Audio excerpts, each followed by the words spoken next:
Hello, I'm Pr Gabison, the head of the department of ophthalmology, anterior segment surgery in Rothschild Foundation, and I have a pleasure to receive Pedram Hamrah, professor of ophthalmology, bioengineering, immunology, and neuroscience, Tufts University School of Medicine. And he gave us a talk today on the neuropathic corneal pain.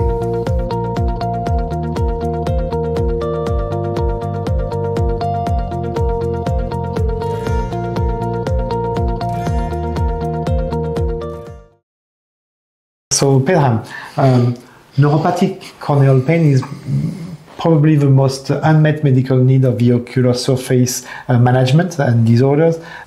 How do you deal with this kind of patient? Is it a specific consultation, or any ophthalmologist should take care of this kind of patient?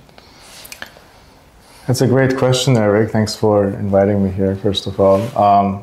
I think you need some knowledge in terms of neuroscience and medical management and also systemic pharmacotherapy in order to manage these patients. Many of these patients have a central component to the disease. So I think if somebody is not familiar with using oral medications for the ophthalmology patients and the side effect, and also not knowledgeable about the underlying systemic diseases that call this, would be difficult to manage them alone. It would have to be done in consultation with rheumatology, neurology, psychiatry potentially, because also drug interactions with many of the drugs that they may be taking. So that would be difficult to do it alone as an ophthalmologist without having had the training initially.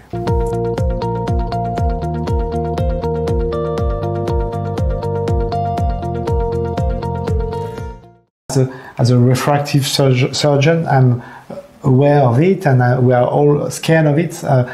We don't want to have any of our patients feeling corneal pain and neuropathic corneal pain. So is there a natural history in the evolution of this disease? Do you think that if we do a good screening and a good treatment just following the surgery, we can prevent it, or there are some patients that will definitively develop this kind of complication following surgery?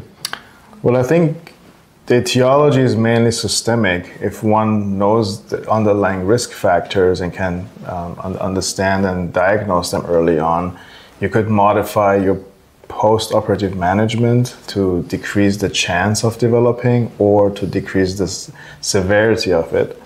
So I think prevention is a big factor, but we don't have any good screening tests yet. Looking forward, we likely will have in the future some systemic serological testing that can identify the patients at risk, and based on that, hopefully we can modify the treatment, but that will require some randomized trials going forward.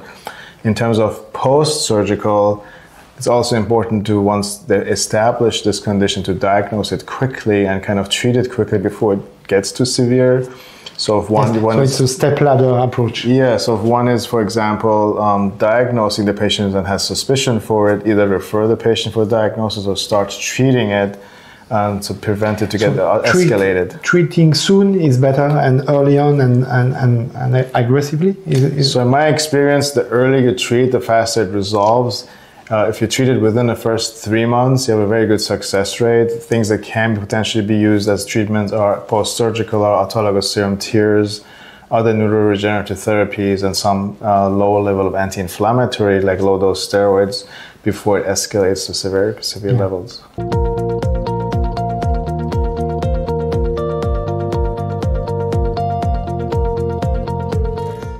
I have another question. You're talking about the association with systemic disorder, and as a surgeon, we have a busy clinic, and I cannot assume any LASIK surgery or refractive surgery surgeons asking and giving prescription for a list of antibodies.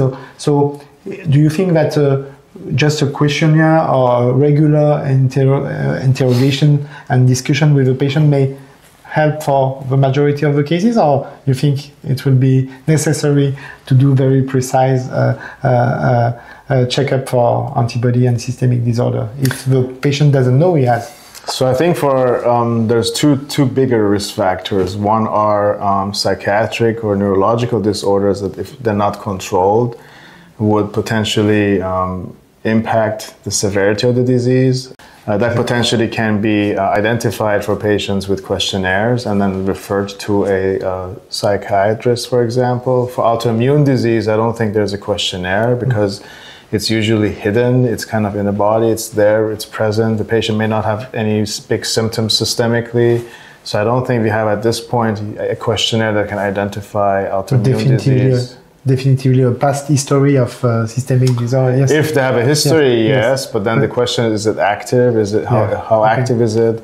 So for example, if you have a patient who has flagrant rheumatoid arthritis and is untreated, that's not but whether any patient with rheumatoid actually has high activity, that's that other question. So I think it's a serious condition. If you can do some serological testing to prevent it, it's not unreasonable. Will it be as easy as we do it now?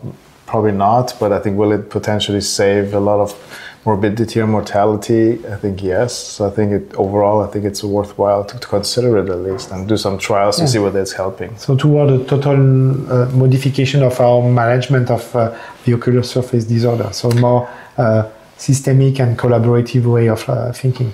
It's a slight modification. You finish your exam the same. Yes. All you do is send the patient to the lab before they go home. Yes. And if the tests are negative, great. Nice. And if the tests show something, then maybe refer before you do something. But I think from the workup and workflow, it doesn't really change much. Sorry. So thank you, Pedram. We are very glad to have you as a visiting professor in our department. Thank you. My pleasure. Thanks, Eric.